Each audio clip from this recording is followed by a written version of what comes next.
Imagine spending $30,000 on a brand new car, only to find out months later that the company behind it is bleeding money, facing lawsuits, or quietly pulling out of markets.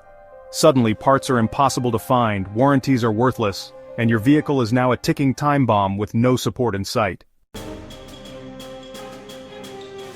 Right now in 2025, 9 car brands are dangerously close to the edge. Some are battling plummeting sales, others are collapsing under the weight of recalls, mismanagement, or failed EV transitions. If you're planning to buy a car this year or next, pay close attention. Because what you're about to discover could save you thousands, or a disaster down the road. Let's start with one of the most quietly fading brands in America, Mitsubishi. Once a big player in the early 2000s, their lineup today is a shadow of what it once was. In North America, they're hanging on with just a few SUVs and an aging sedan. Despite being backed by the Nissan-Renault alliance, Mitsubishi hasn't pushed into EVs. There's no buzz, no breakthrough model, and worst of all, sales have declined for 5 straight years. Industry insiders are already whispering that Mitsubishi could exit North America entirely by 2026, leaving current owners without dealership support or even replacement parts. Next is Fiat, a name that returned to the US market with excitement in 2009 but has since become one of the worst-performing brands in the country. The 500L and 500X were riddled with reliability issues, poor crash test results, and abysmal resale values. Even in Fiat's home market of Europe, Chinese EVs and budget competitors are stealing the spotlight.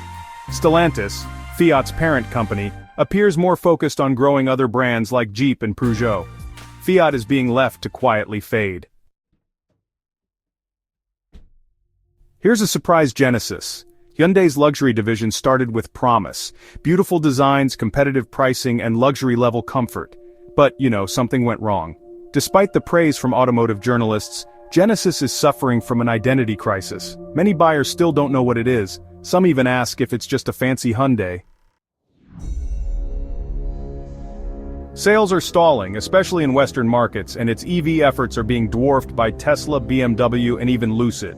Genesis looks great on paper, but in the real world it's struggling to stay relevant.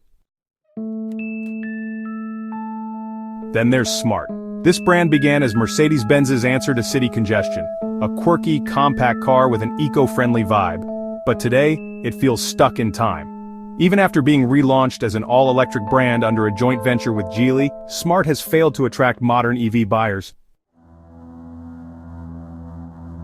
The competition offers better range, more comfort, and far more utility. In places like Germany and France, smart cars are becoming rarer by the day, and outside of Europe, they're virtually non-existent. Chrysler is a name most Americans grew up with, but its future is hanging by a thread.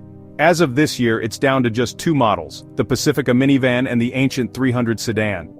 Despite years of talk about a futuristic revival, nothing concrete has hit the market. Stellantis seems far more invested in Dodge and Jeep, leaving Chrysler as the forgotten sibling. Its EV plans are vague, its lineup is stale, and buyers simply aren't interested anymore. Infiniti was once Nissan's golden child, a luxury brand meant to rival BMW and Lexus. But after, a decade of missteps, confusing model names, and generic designs, the brand is bleeding relevance. The luxury market is fiercely competitive, and Infiniti just hasn't evolved to keep up. Sales have dropped, dealerships have closed, and the brand still lacks a clear EV roadmap. Even loyal Nissan fans are starting to give up on Infiniti. Then there's Lotus, a brand with deep racing heritage and a cult following. The problem? That following is small, and EVs are expensive. Lotus tried to reinvent itself with electric supercars, but delays, high prices, and limited availability are really crippling momentum. Geely's ownership brought hope, but honestly, execution has been slow and kinda clunky. While enthusiasts cheer from the sidelines, Lotus is struggling to connect with modern buyers. Lincoln is also skating on thin ice. Once synonymous with American luxury, Lincoln is now known for aging SUVs and a shrinking audience.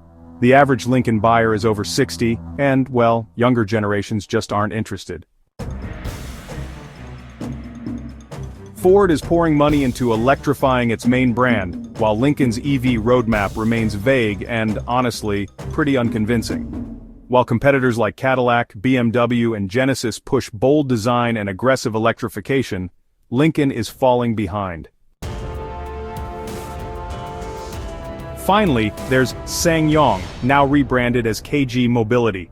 This South Korean automaker has had a long, turbulent history: bankruptcies, bailouts, and buyouts. While it had a niche audience in parts of Asia and Europe, recent models have struggled to impress. After being bought by KG Group, hopes were high for a turnaround, but sales remain weak, and its EV ambitions are modest at best. Meanwhile, Chinese automakers are flooding the market with better value and stronger technology. Every brand on this list faces a different struggle, some with innovation, others with money, others with identity. But they all share one thing: the very real risk of disappearing. So what does this mean for you? If you're thinking of buying a car in 2025 or 2026, don't just look at the badge on the hood or the 0 to 60 time.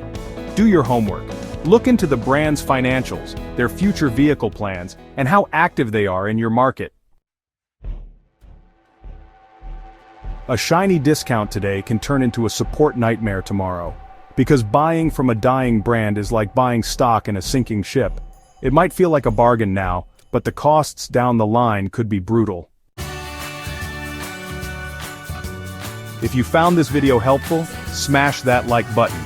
Let us know in the comments which brand you think won't survive this decade, or if there's one we missed. And for more brutally honest car advice, hidden features, buyer alerts, and insider industry breakdowns, subscribe now. Stay smart, stay ahead, and avoid the trap that thousands of car buyers fall into every year.